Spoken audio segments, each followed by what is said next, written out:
Great. Well, thank you to everyone for joining us today. I'm Tim Horan. I am the Associate Director for Strategic Partnerships at British American Business. For those of you who don't know British American Business, we are both the American Chamber of Commerce in the UK, a 100-year-old organization, and we also serve as the British Chambers of Commerce affiliate in the United States, another 100-year-old organization. Collectively, we represent about 500 member companies who are doing business, investing, creating jobs on both sides of the Atlantic.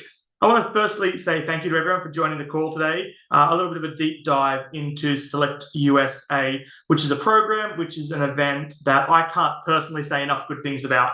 It really is a wonderful opportunity for UK companies who are looking to grow their business on the other side of the Atlantic in the United States.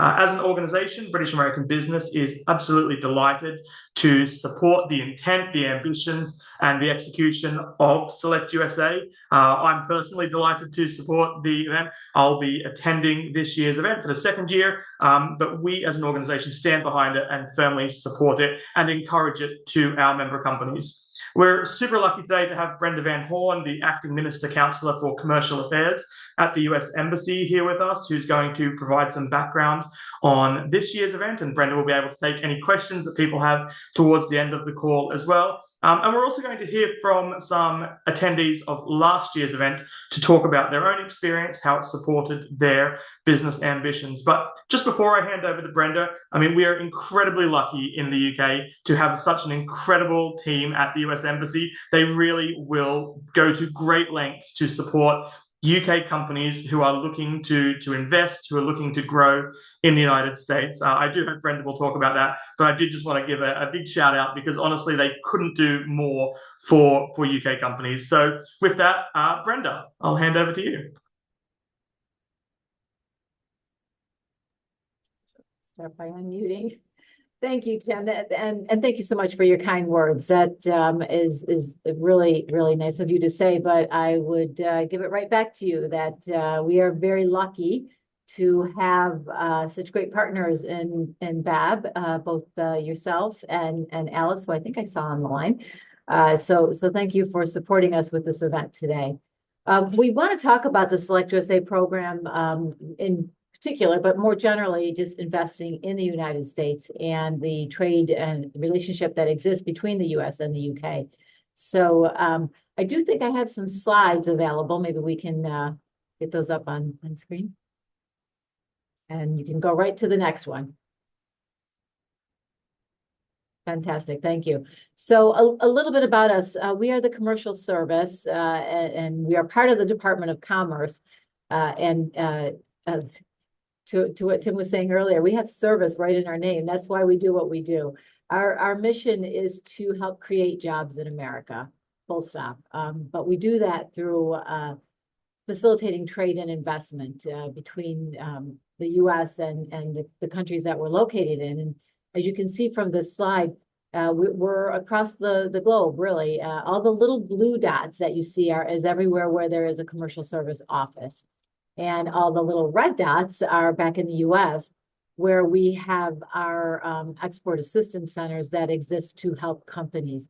And I'm going to explain why that's important for you to know as we go further through the slides. I only have 10 minutes, so I'm going to go through them fairly quickly. So thank you, Rachel. You can go to the next one. And in fact, click, click, click, click until we get everything on here. Thank you so much. So what we do at SelectUSA is we help companies who are looking to invest in America. We work primarily with the economic development organizations across the United States, but we also work, all of our offices that are overseas are working with clients in the countries that they're operating in to help people determine if it's the right market for them, and if it is, where, how they can scale up their business there. And I want to say that we use that term scale up very intentionally because we are not looking to move people out of a particular area. We are looking to help companies get bigger, grow more, have better access to markets and perhaps to their clients. We can go to the next one. And one more. So how we do that is we basically we have a number of services available, including actionable information that we can provide. So I like mentioning this one because there's so many fun stories around it. If you are looking for a specific data point for your business, we can most likely find it through our interagency investment working group. I have worked with companies that needed to know labor costs. That's a pretty common one. A lot of people want to know where the least expensive labor is. But I've worked with companies that wanted to know things like, where are the good transportation hubs? Where are, is it rail? Is it air? What they were looking for a specific mode of transportation. Others were looking for climate. Their product was very climate sensitive, and they wanted to be somewhere where they had just a very narrow band of climate difference. And through our network of government agencies, we're able to get that information for you and help you make those decisions on where to locate your business. As mentioned, we work with all of the economic development organizations, and we work with them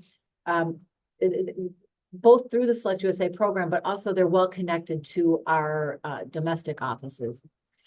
And then, we also sort of help you navigate the federal bureaucracy, and it can sometimes be daunting. I've heard many people mention sometimes America's like 50 different countries, and well, a little bit, yeah. We do have one overreaching federal government, and the states each have their own rules, but there's open commerce across the borders. But depending on what state you're located in, you do have to follow their tax laws and their tax rules as well. And we help you navigate through those regulations and help you understand who you need to talk to and how you need to set your business up.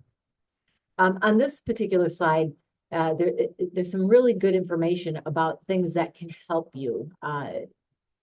We are federal government, so we're geographically neutral. We represent all of the states and territories, but the states aren't. And the states actually have they want to incentivize you to come to their state. So they will offer different things to different industries, depending on who they're hoping to attract. And they publish some of it they don't. But there is a state business incentive database on our website. And if you take away nothing else from this event, I want you to remember the website that's at the top of the screen there, the www.trade.gov/SelectUSA. That is really important. You can get a lot of information there, including how to get to these other things that are on this slide, including the state business incentive database, where you can go in and search and see what states are offering and what they make available to you. And it will be different by state. Some will offer incentives on maybe labor costs or training costs. Others may offer energy rebates. It really depends on what they have to offer and what they're trying to attract. You can get information on workforce. You can also find where the ecosystems are for your industry. There is a map there that will help you look for other both competitors and also suppliers and so on just to see where the industry is, which will help direct where you may want to be located. And then there's also the important service provider directory. Let's go to the next screen, please. And this is just an example of some of those things that I have talked about on the last one. So you can see the map of the U.S. there with the incentive programs currently offered by each state. You can just kind of click on the states and it'll give you information. That's one page, and then on the other one is the service provider directory, which you can also find and look for help and depending on what your business is and what you're looking for, you can find it on there. And again, the website for that is there on the bottom. And we can make these slides available to people afterwards. Let's go to the next one. So also on that all-important website is the information that's available through our SelectUSA Investor Guide. And really, this is your checklist. This is your step-by-step how to do stuff, how to when you're coming to America, to make sure that you're actually checking off the things that you need to do, whether it's taxes or banking or site selection. It kind of walks you through each of those steps with I don't want to call them instructions, but information about how to do each one of those things. Let's go to the next. Also, you can find information on, again, on other industries, and it's by state, by industry, and by country. So in the example here, you can see Michigan. You can see how much Michigan is attracting foreign direct investment. You can also see what countries are investing there, and also what industries. So if you want to see where the rest of the Brits are going, where they've had success, this is a good place to find out. It's also great to see where your industry clusters are. And then conversely, if you just want to see your industry, you can find information on particular industries kind of put together to show you where those industries are clustered. And again, that's on the SelectUSA fact sheet website, which is part of the trade.gov. We'll go to the next one. And this one just kind of focuses in on specifically on the United Kingdom. And I like to leave this one here to talk about because I think it highlights how important the relationship is between the US and the UK when it comes to investment. Right now, the UK is the fourth largest source of foreign direct investment into the US. And I think the US is number one in the UK coming that way. So very important to each other's markets. But why we're really important is that currently there are over 1 million people. I believe it's like 1.2, it says 1.2, but this is from 2024. So I think it's up to like 1.4 now. US workers working in America for UK-owned firms. And then the other way around, it's well over 1 million in the UK working for US-owned firms. So you can see why it's important for our economies to work together.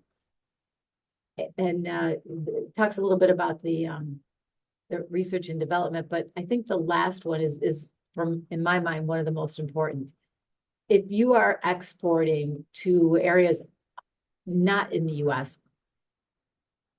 but you're thinking about the US market of locating there, you can take advantage of any of the trade agreements that we have as a US company invested in the US to reach those other places. Also, geographically, it's a really smart move because you can quickly get into whether it's Asia or South America. Canada market's very close. Very easy to get to those markets. And you'll always have somebody available to talk to your clients with the time differences. So it's an important point to remember. And in fact, we know that in the last year that we had statistics on here, 71 billion in goods was exported by UK companies operating in the US. So from the US to somewhere else in the world, not necessarily to the UK. Let's go to the next one.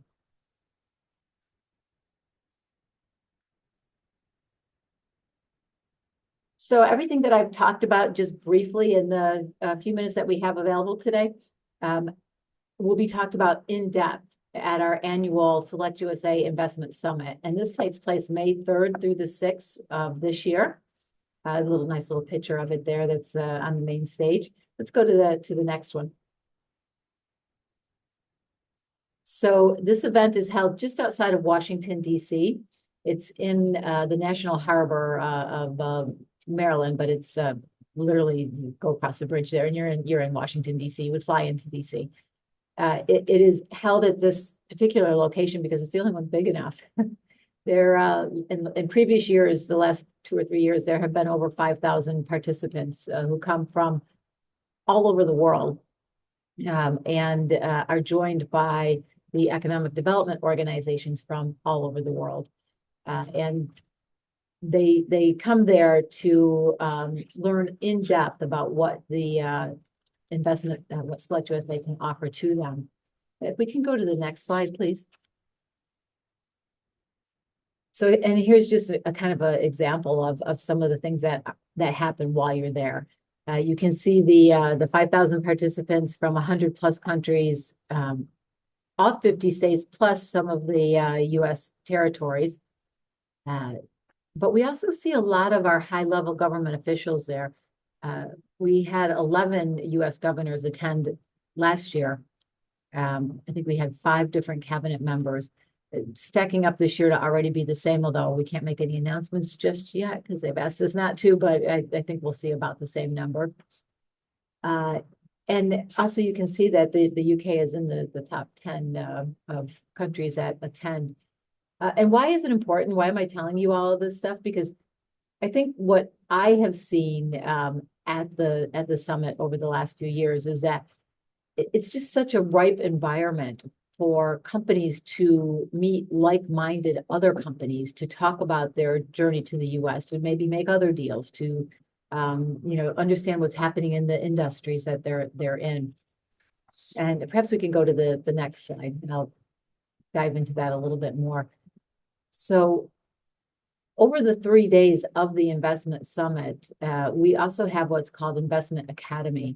And these will be ongoing training sessions on a number of different topics. So the few things that I touched on earlier, that you can read about in the guide, banking and taxes and all those sorts of things, that guide is invaluable for it.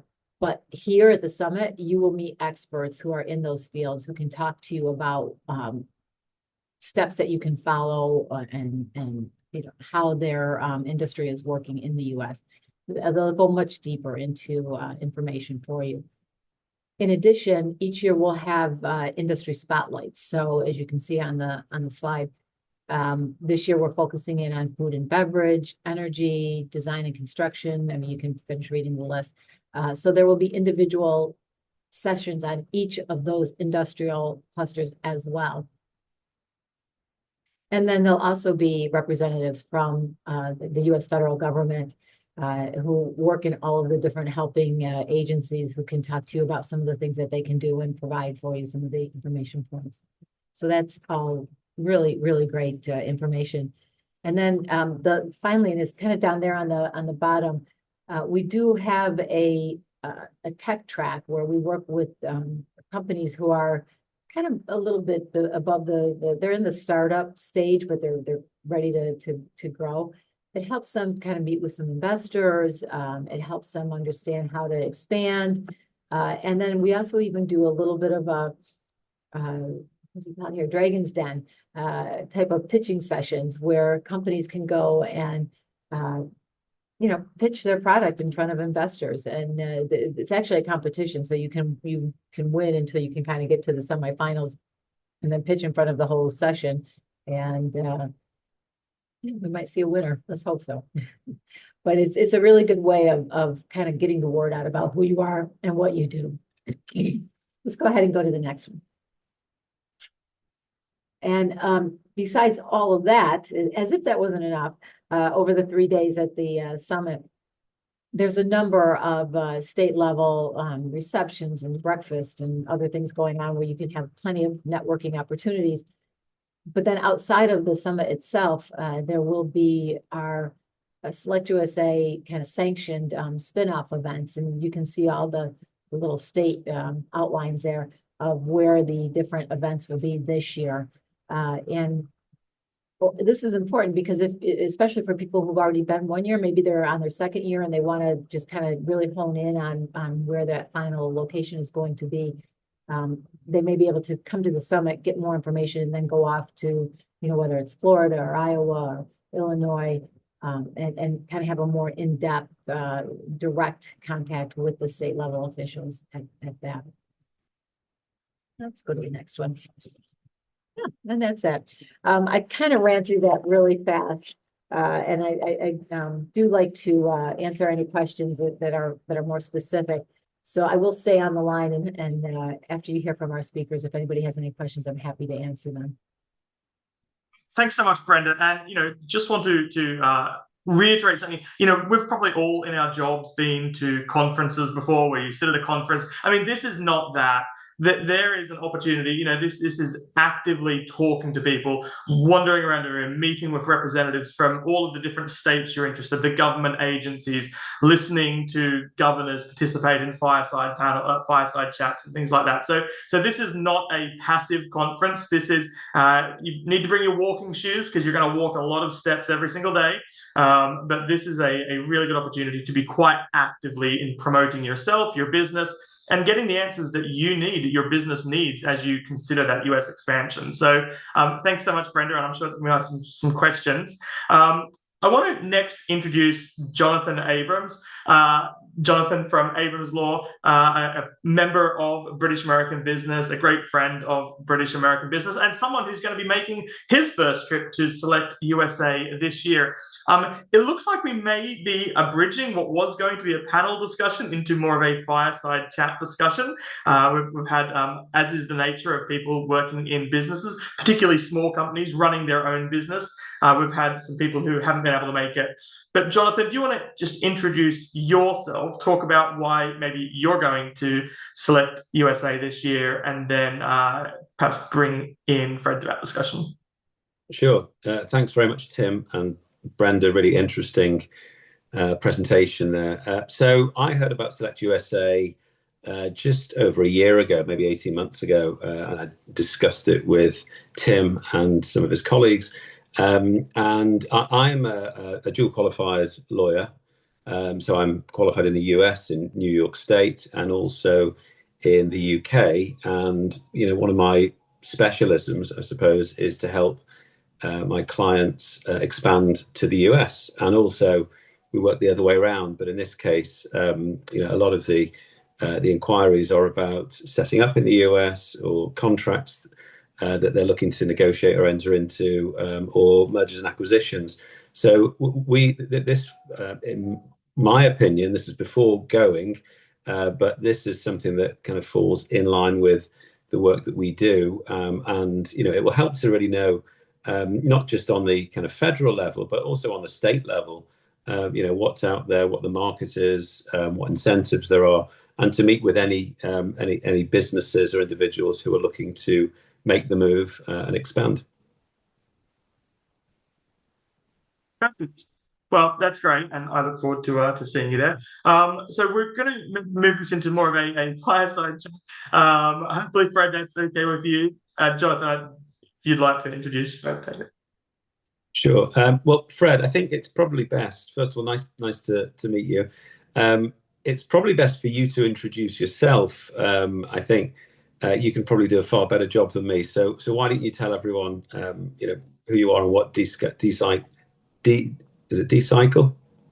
Yeah, Decycle. Everyone Decycle. struggles with the name, but yeah, no problem, Jonathan. I'll introduce myself and the company. So Fred White, I'm one of the co-founders of a business called Decycle. We're a UK business with a new metal recovery technology. So what we're doing is rolling out small-scale, repeatable metal recovery infrastructure into multiple markets. We've raised around £30 million to date, and are looking to start our expansion journey from the UK into the US. I attended the SelectUSA summit last year. It was fantastic. So I'm sure we can dive into that in the fireside chat. Sure. Okay. Well, that's yeah. I mean, it's interesting. So you went last year. Did you already have business in the US, or were you looking for this to kickstart that movement?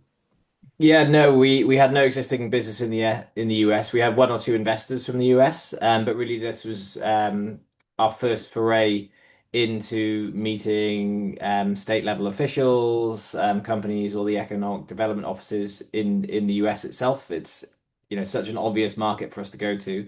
So really this was the first attack of, okay, how do we actually get in and learn about each of the locations we could be building in? And you mentioned that you had a few investors already from the US. In my experience, sometimes one of the drivers in setting up in the US is because your existing investors or potential investors are looking for you to be a US entity. You may have heard of the term the Delaware flip, which it could be any state, by the way, but it's known as the Delaware flip, where a UK company essentially becomes a US company. Just talking about those investors or the motivations, is that something that had come up in conversation, or was it more just kind of a general interest in the US market? Yeah, so we did assess doing a Delaware flip a couple of years ago when we were slightly earlier stage, so around like the seed stage in terms of our development, and it can be attractive, but I think to do that you really need to move the business and the management team to the US as well, rather than just doing it and maintaining your UK status and domicile, let's say, and just trying to raise American money. Whereas what we're seeing now, we're slightly further advanced. It's really the strategic investors who are putting in. So we've now raised money from Cisco, the large US telecoms company, who's quite keen to see us deploy in the US. We have competitive tension within Des Cycle with a few strategic investors from different markets. But yeah, we're definitely seeing a strong pull from these strategics to get in. But it definitely stands to reason as well. Most American VCs like American companies, and I think one of your contemporaries, Jonathan, always made me laugh with his line, "What do US venture capital firms think about non-American companies?" And the answer was they don't. So Yeah, it was always a chuckle. So you got to be there to really unlock that capital.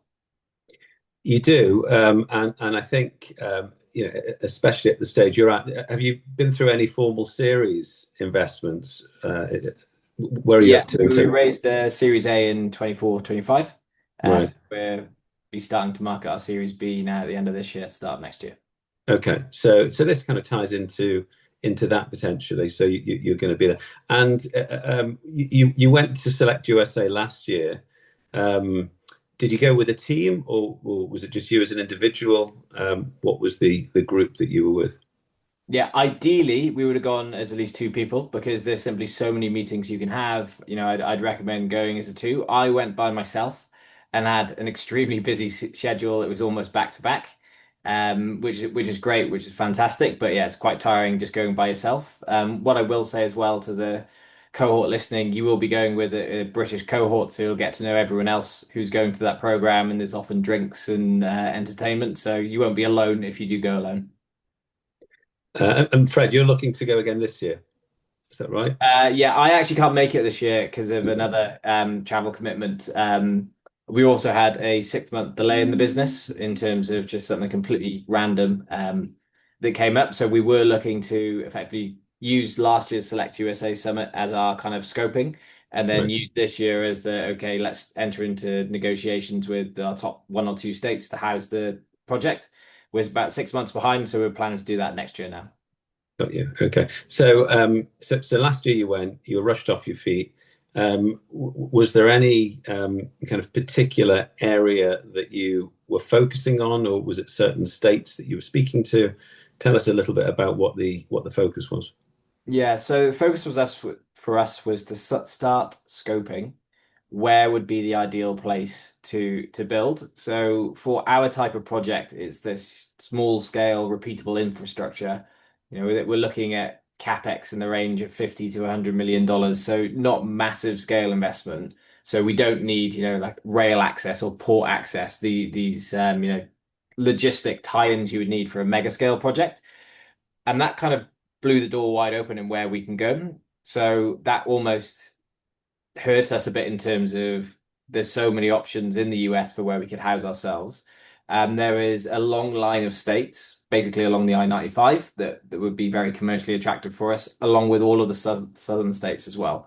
So what we did in our prep was to target, okay, here's our, let's say, top 10 states. And we did some research and homework before we went. And then we made sure to meet with each of the economic development offices of those states, which is fairly easy to organize via the platform. And then a service that a lot of them offer actually is a ranking service. And you can see where each state or county or whoever you're meeting comes up against various, labor costs, taxes, incentives, all of that useful information. So you can decide where to go and build. So in a way, it's a bit like the football transfer market. It's very data driven, and you can hone in exactly on where you want to be, and possibly down to the county. I'd imagine you could probably go quite local in your research, and then presumably Select USA. When you're speaking with the individual states, they can, provide some color on the data. Yeah, exactly that. So they'll each have their selling points in terms of one might be the best, lowest tax, one might have ample labor force, whatever the selling points are, and they'll be sure to tell you. But yeah, what is quite useful then is this free service many of them offer, and there's information available by the platform as well, in terms of just giving you a lot of information and data in terms of where to house. Now, for certain companies, you might need to be in New York, or you might need to be in Silicon Valley, or for us, for example, as an infrastructure player, we can really go anywhere. So it's learning about where's the best place to build. Are there restrictive measures in place? For example, I would recommend doing homework because some states offer tax incentives on taxes other states don't even charge. So you need to go through that process to figure out where's best for you as a business. Got you. I think Brenda just put a note on the chat that platform is freely available to anyone who's attending. Is that right, Brenda? Yes, thank you. Thank you, Fred, for even mentioning that. You mentioned the platform, and if you are a summit attendee, it's actually called the Show app. And before you go, you can actually register your name and your company and what you're interested in, and you can connect with other people. So, like you said, it is so busy and it is so interactive. So having just a couple of those meetings kind of pre-planned and scheduled, it just makes everything go a little smoother, and everybody who comes to the show can opt into being a part of that show app experience. Thank you, Brenda. Okay, so Fred, just talking about your objectives you've mentioned, would you say that SelectUSA helped to accelerate your US move? So we're not there yet, but yes, massively accelerated the process. So as a UK business that's never operated in the US, it's a bit, it's a big place, and where do you start? And you might, know a few doors to knock on. But what this event was really great on is actually meeting the relevant people, particularly in the economic development offices of the various states you might be interested in. Because then there's that personal relationship there. You can pick up the phone and you can say, okay, this is what I'm thinking. This is my timeline. What support can you offer? This is good. And they can give you opinions on, well, actually over here might be great. So it's really building those relationships that will help you narrow down your decision of where and how to launch in the US. And in terms of what you learnt while you were there, let's just say the operational reality of trading in the US, is it something that you learned was a much bigger challenge, or did you think, well, actually, based on what I know, it's something that is feasible, or it was within the reality that you set out beforehand? So yeah, there are a number of workshops at the event as well, covering a wide range of different themes. So, if your sector's there or if a certain topic comes up, highly recommend you attend those workshops. For us personally, it didn't change the kind of say economic viewpoint of launching in the US particularly, although we did meet some very interesting government departments and funding organizations like US Exim Bank, for example, who are interested in funding projects like ours. So it's great not just for meeting the state people, but for government departments as well. And in terms of obviously within your plan, it sounds like maybe longer term you'd be looking to have, people located over there as part of the US expansion. Was the conference helpful on a personal level as well, like in terms of when you're speaking with states, do they encourage you to discuss like your family setup, let's say, or relocation issues as they arise? Is that something on the agenda, or is it more business focused? It can be both. What you can get from the people there is they all live in these towns and cities, so you can get a real good feel just by speaking to them. What's it like to live there? Is it good for schools? Is it good for social life? Is it good for anything you're interested in, like hiking, for example? Some places are going to be great. So yeah, you can really get a kind of personal level understanding there, but that's what I mean around that relationship building exercise. Because even if I definitely want to go build in Washington State, for example, it's still worth going, meeting the people, meeting the teams there, because they'll be able to help you, and putting a face to a name is so valuable. Well, I suppose that's helpful for any, leadership or management teams who are looking to relocate there. I mean, that's something that is as, if not more important. Tim, I can see you have a hand up. Yeah. Yeah, Fred, I just wanted to ask, and you sort of touched on this a little bit. Can you maybe talk about, so obviously you found the SelectUSA Summit itself useful. Can you talk about maybe some of the associated activities? I think you probably joined, although I didn't see you there, I'm sure you were there at the British Embassy, the state and local night. Can you maybe, and doing that with other UK companies in a similar growth zone as you. Can you talk a little bit about that? Yeah, absolutely. I'll split that into kind of two categories. So it's the UK events and then all the other events. So yeah, there's some fantastic events we attended there as part of the UK delegation. So going to the British Embassy in Washington was just really, really cool. It's obviously a very special embassy there. So that was a really great event, networking with, UK government and everyone else in the UK delegation. And there's more informal drinks just around and just meeting up for lunches and dinners with people you'll meet as part of the cohort. So yeah, definitely lots going on.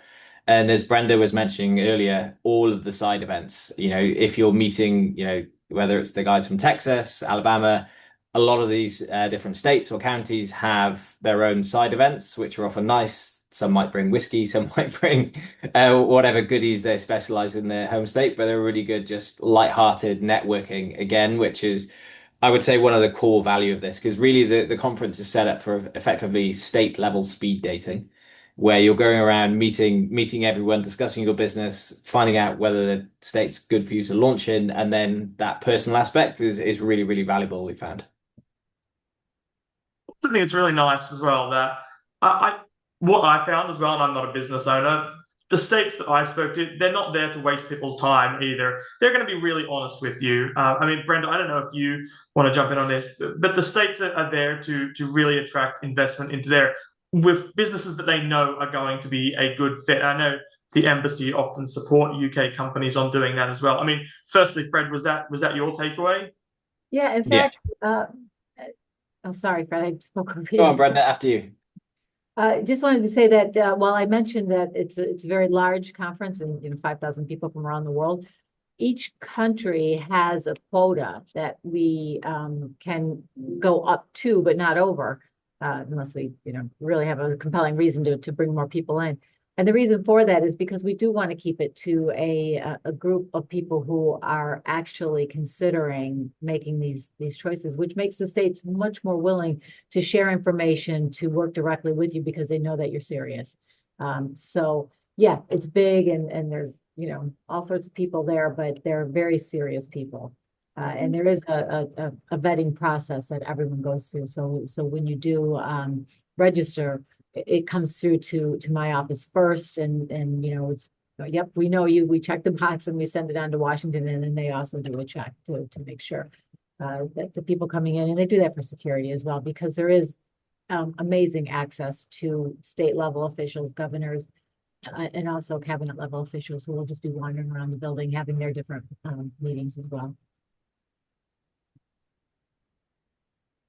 Yeah. No, fantastic. Well, as I said, I found it both informative but also a really fun opportunity to do so. I think I was at a reception with the state of Alaska one evening, learning all about Alaskan produce. So I mean, there is an opportunity to really dive into that side of things.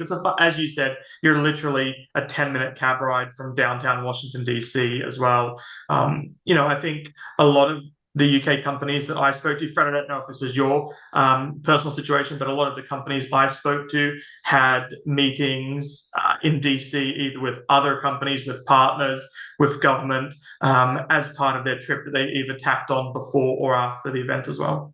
Yeah, exactly that. It's just classic business travel, trying to maximize your time there. There are, a lot of meetings at the event itself at SelectUSA. So I would leave those days for the actual event itself and then tag on some days afterwards or beforehand to then meet your wider stakeholders in Washington itself.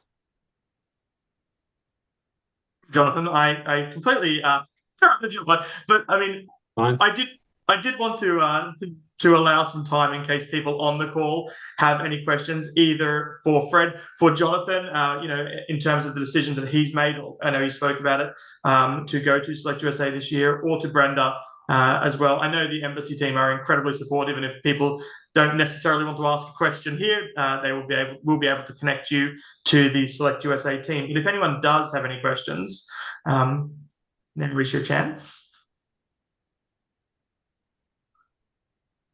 And I'll just jump in on that and say, if you think of something later, please feel free to reach out to myself, or I see that Gus Franklin Butte is on the call as well. Either one of us can answer. And sometimes people are just, they don't want to answer. They don't want to ask something in front of everybody, and that's fine. You can drop us a line afterwards, and we're happy to talk to you directly. I have a question, but it's more a kind of a general question.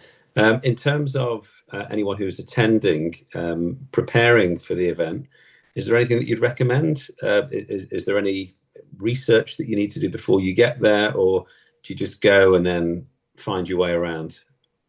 What do you think, Fred? So booking meetings, yeah, absolutely essential. Don't rock up with nothing booked, because everyone else will be booked. So yeah, that's pretty key.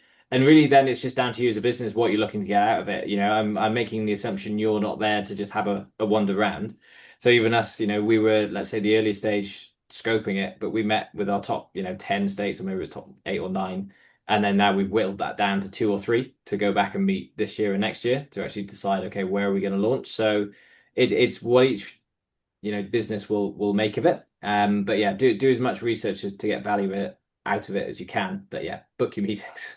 Yeah, can I jump in on that? Because I attended last year, and so the thing that I was unaware of that I would say is important to understand it when we talk about booking those meetings, is that before you go to the event, you will have access to the site, and then you will have all the people that you might want to speak to.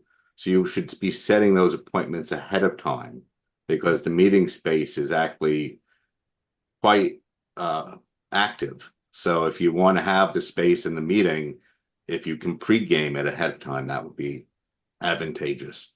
And something else that I didn't hear mentioned that I don't know, but they're doing this year, but last year they also had, I almost call it like a speed dating situation. On day one, they had for people to sit down and meet multiple different vendors at the organization. At SelectUSA was also a very popular event that occurred.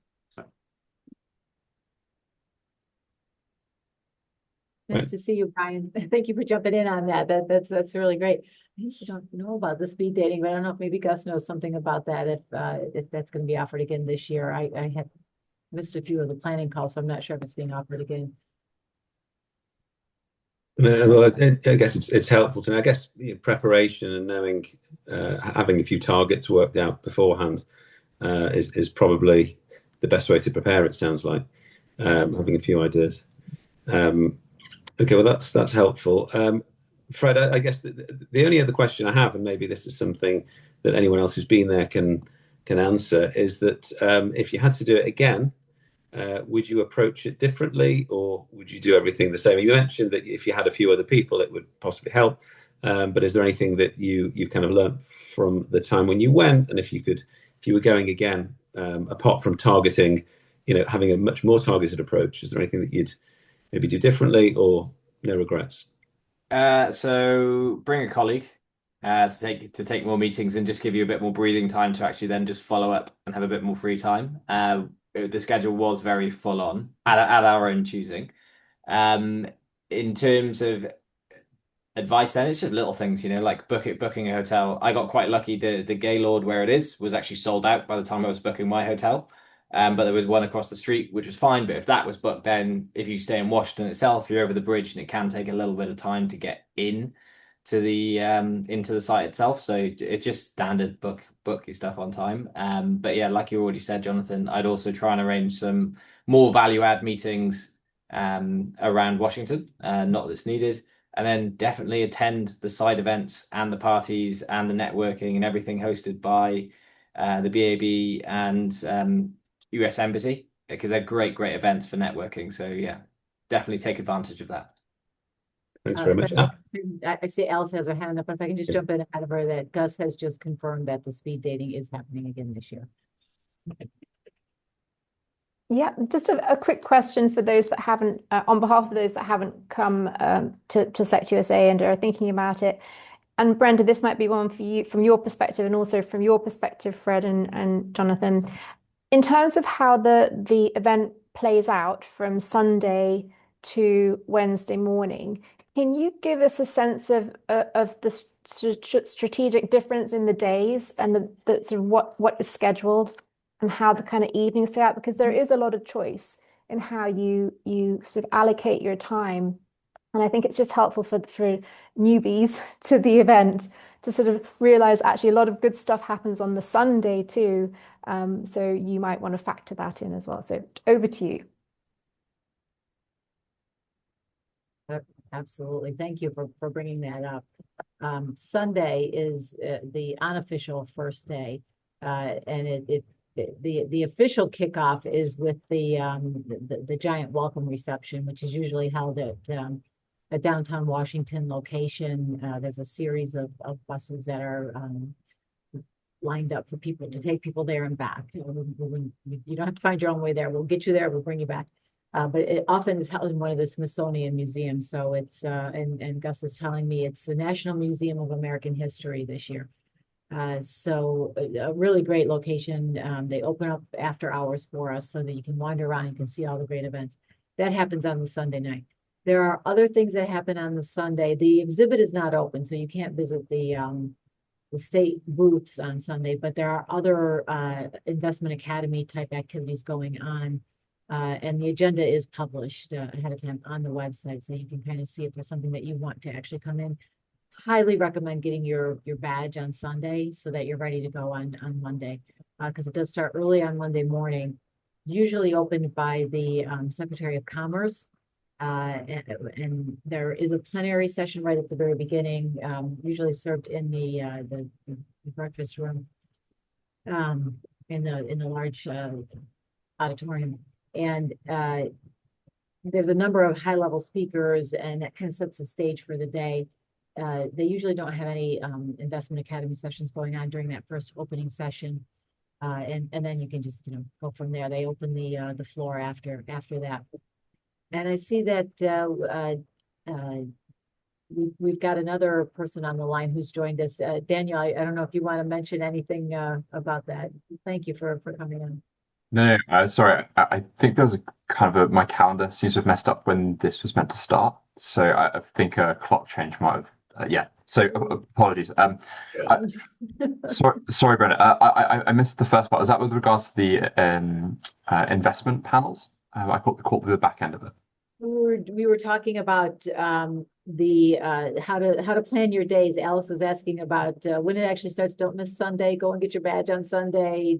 Go to the opening reception, and then things really kick off on Monday. But maybe the time zone thing. So sorry, that will mess you up. I'm pretty sure it was a user error on my part. So yeah. In terms of preparation for the event, I mean, what's amazing is obviously having all of the states and so many counties and cities in one room. I would definitely do at least a day's worth of research beforehand in the week or 2 weeks coming up to it. Like I'm sure it's been mentioned already, but there's a great platform that you can use for it. Like it's that helps you to identify who you might want to go and have a conversation with. But what I'd really recommend doing is having a think about which industry or technology vertical you sit in, and just doing some research as to what some of the best locations in the US are for that, and then setting up meetings with not just the state, although they can be really helpful in triaging you to the relevant to the relevant individuals on the ground, but thinking about it from like a county and city level. And they're very often sort of metro alliance areas and chambers that are really helpful in terms of helping you identify not just who you want to speak with potentially at SelectUSA, but also outside of that. So I think the number of downstream intros that we've had from those county, city, and regional alliances, it must be numbering in the like well over 100 downstream intros off the back of those, and some of those have been superbly useful for us as we're sort of think about where to establish a permanent presence in the United States, but also actually from a customer perspective for us, it's been phenomenal building partnerships and also from a customer perspective for us. So yeah, I would definitely recommend investing time up front in figuring out, okay, how are you going to get the most value out of people in the room. Brendan, I don't know if there are other points that you wanted me in particular to sort of touch upon. Obviously, this would be my third SelectUSA, so I am planning to attend this year. I've been in the 2 years prior as well. I'll turn to Tim and Jonathan on that as moderators, if there's anything specific you want to get into. Tim, how much time do we have? Yeah, we've got a couple of minutes. I mean, Okay. Jonathan, one of the things, just saying, I'd be curious to just get from you as a reflection on last year. You know, what you took away from it. You know, you spoke about some of the downstream introductions and things like that. You know, what was your big takeaway, and you know, how has it supported ShipShape VC, your business? Yeah. So one big takeaways was actually knowing the area that we would want to go and establish an office in, which is the DMV area. So for those that aren't familiar with, there's a multitude of, sort of state acronyms, but there's DC, Maryland, and Virginia area. So knowing that for us is going to be a key location was probably the biggest takeaway of all. So that has really helped with being focused on who we ought to be speaking with, which locations are potentially the most suitable for us as a business. In terms of outcomes, so we actually have 3 customers off the back of last year's visit, which is great. We've also got a number of partnerships with different states, so everywhere from Colorado, Wyoming, New Jersey, cities like Nashville and the Greater Nashville regional area, and also a city of Philadelphia Chamber of Commerce, in addition to DC, Maryland, and some of the counties in Virginia as well. So, and for us, what that means is these are economic development organizations that, for us as a business and what we do, we're an investment search engine. We help innovation companies identify which investors they should be speaking with. But the ability for us to form those alliances with the economic developers, they want to see those innovation economies grow. So for us, that's meant fantastic companies finding out about what it is that we do. And ultimately, off the back of that, we've formed relationships and pilots with a couple of really big US banks. So yeah, it's in terms of what the impact is on our business, it's been fantastic. And I almost wish that we could never choose a specific location, if that makes sense, because ultimately it means that everyone still wants to speak with you. But I think going in, knowing where you want to go to, means that you have a much more focused conversation, and people can be fantastically helpful in terms of, okay, where's a good location for a potential office, but also from a more personal and also from a family perspective. For us, what us expanding into the United States and setting up a permanent presence there looks like is myself, my wife, and our 2 children going to live there. So speaking with people on the ground who know the different areas that you might want to live in and where the good schools are, where the safe neighborhoods are, like all of this is so helpful to get from people who actually live in that region. And yes, sure, their job is to sell that location. And I think that's probably been covered earlier in the webinar as well. But the people who are selling you the location really want for you to choose that location, and they will do a lot to make that not just viable, but actually a great option for you and sort of your future. So I think it's probably a bit alien to many of us who've grown up in the UK, but it's amazing to have that type of experience where people want to roll out the red carpet for you, and you know, they want you to create jobs, prosperity in that location, but they're really incentivized and really want to help you with doing that. And Daniel, presumably if you're relocating with your family, the only place where you'd move to is Orlando. Well, my wife dislikes really hot temperatures, but she has, she is aware that DC, the DMV area, gets gets pretty warm in summer, but I've told her that there is this thing called air conditioning, which you are allowed to use in the United States. It's encouraged. Yeah. Yeah.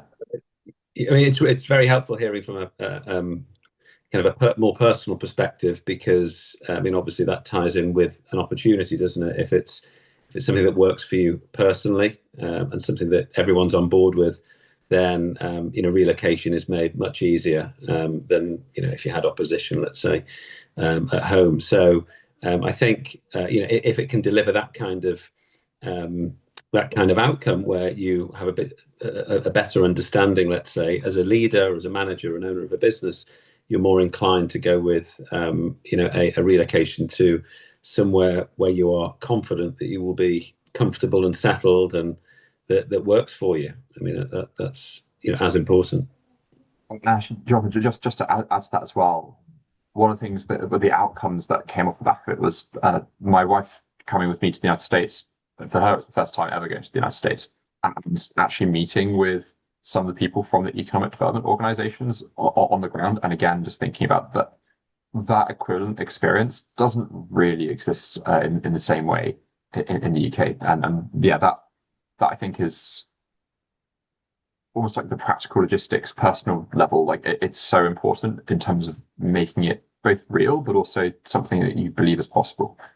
So yeah, I think the folks are super helpful, at least the ones that I've come across. Yeah, I mean, it's like one of the things that I advise clients on: any deal, any transaction, any contract, it has to work for you. As in, if you're personally invested in the business, then it's got to be right for you. If you're selling your shares or selling whatever, or you're looking to buy, it has to be right for you and by extension your family. Otherwise, it's going to be a more difficult journey. I think we're just about out of time. So firstly, I just want to say, Jonathan, Fred, Daniel, Brenda, big thank you for sharing your experiences. For anyone interested in learning more about SelectUSA, you can get in touch with British American Business. You can reach out directly to the embassy. Just a quick plug for British American Business. For those who aren't able to get to SelectUSA, we are very fortunate to partner with the embassy on visiting delegations to London. So do let us know if you are actively looking at US expansion, and we will find opportunities to connect you to relevant people as well. So please do let us know. But again, I think everyone on this call is certainly fully in support of SelectUSA. Really looking forward to joining again. Brenda, Gus, I know you and your team do an amazing job. And as I say, if anyone has any questions, please reach out to Fred, to Daniel, to ask about their personal experiences as well. So thanks, everyone. Thank you, Tim. This has been great. Really appreciate it. Thank you. Thank you all.